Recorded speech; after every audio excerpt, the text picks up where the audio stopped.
اب آ جائیے وہ معجزہ جو آج کا پہلا معجزہ میں نے ڈسکس کرنا ہے، شق القمر والا واقعہ جو قرآن حکیم میں سورۃ القمر کی آیت نمبر 1 سے لے کر 4 تک میں ایڈریس ہوا ہے۔ اعوذ باللہ من الشیطان الرجیم، بسم اللہ الرحمن الرحیم۔ اقتربت الساعہ، قریب آ گئی قیامت، وانشق القمر،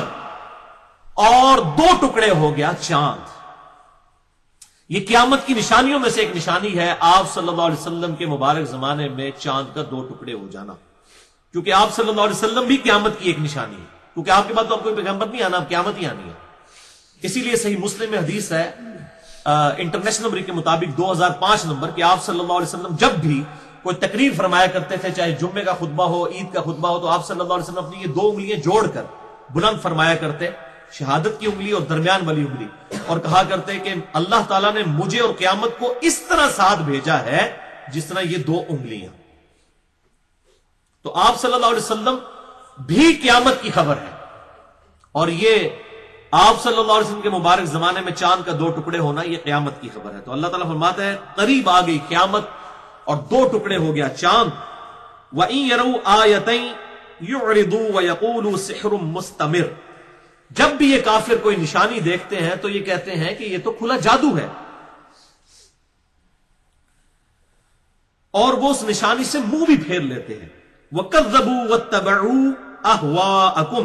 اور انہوں نے ہمارے محبوب صلی اللہ علیہ وسلم کے لیے جو نشانی ظاہر ہوئی اس کو بھی جھٹلایا اور اپنی خواہش نفس کی پیروی کی۔ وَكُلُّ أَمْرٍ مُسْتَقِرٌ، اور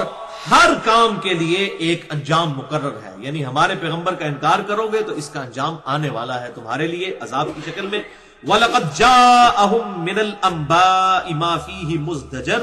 اور پہنچ چکی ہیں ان کے پاس اگلی قوموں کی تباہی کی خبریں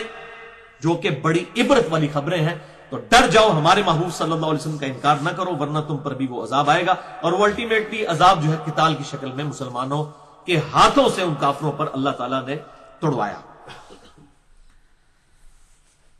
اسی کی ڈیٹیل صحیح بخاری اور صحیح مسلم دونوں کے اندر موجود ہے، شق القمر والے واقعے کی۔ صحیح بخاری میں انٹرنیشنل نمبر کے مطابق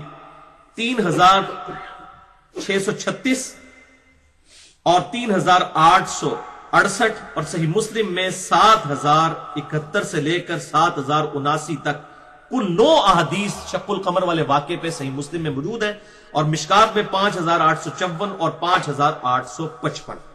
اور یہ کم از کم 4 صحابہ سے یہ احادیث روایت ہوئی ہیں، سیدنا عبداللہ ابن مسعود، سیدنا عبداللہ ابن عباس، سیدنا عبداللہ ابن عمر، اور سیدنا انس ابن مالک رضی اللہ عنہم اجمعین وعلیہم السلام۔ اور ان میں عبداللہ ابن مسعود وہ ہیں جو پہلے 10 مسلمانوں میں سے، کیونکہ بعض منکرین حدیث نے اعتراض کیا کہ اس میں تو ابن عباس روایت کر رہے ہیں، ابن عباس تو اس وقت پیدا نہیں ہوئے تھے، تو ابن عباس کو اکیلے نہیں ہے روایت کرنے والے، ابن مسعود بھی وہ روایت کرنے والے ہیں جنہوں نے یہ واقعہ خود دیکھا ہے،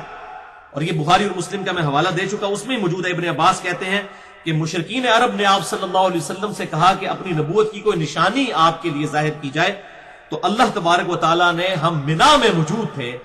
چاند کو 2 ٹکڑے فرما دیا، اور ہیرا پہاڑ اس کے درمیان میں تھا، ایک ٹکڑا اس کے دائیں طرف ایک اس کے بائیں طرف ہو گیا، اور یہ منظر مسلمانوں نے، کافروں نے، سب نے دیکھا۔ اس وقت اللہ کے محبوب صلی اللہ علیہ وسلم نے ارشاد فرمایا اشہدو، گواہ ہو جاؤ اس بات کے اوپر کہ اللہ تعالیٰ نے میرے لیے یہ معجزہ ظاہر فرما دیا۔ اس میں کئی الفاظ نہیں کہ آپ نے یوں انگلی سے اشارہ کیا اور وہ 2 ٹکڑے ہوئے، اس طرح کا کوئی معاملہ نہیں ہوا۔ آپ صلی اللہ علیہ وسلم کی دعا کی برکت سے اللہ تعالیٰ نے ایک معاملہ ظاہر فرما دیا، لیکن ظاہر ہے یہ منہ مانگا معجزہ نہیں تھا، بس انہوں نے ایک تھریٹیکلی ایک بات کی تھی کہ ہمیں کوئی معجزہ دکھائیں تو وہ دکھایا، اگر منہ مانگا ہوتا تو اسی وقت عذاب آ جاتا۔ یہ ایک معجزہ ہے جو اس حوالے سے ذکر ہوا، باقی دعوی نبوت کرنے والا معجزہ صرف قرآن ہے قیامت تک کے لیے آپ صلی اللہ علیہ وسلم کا۔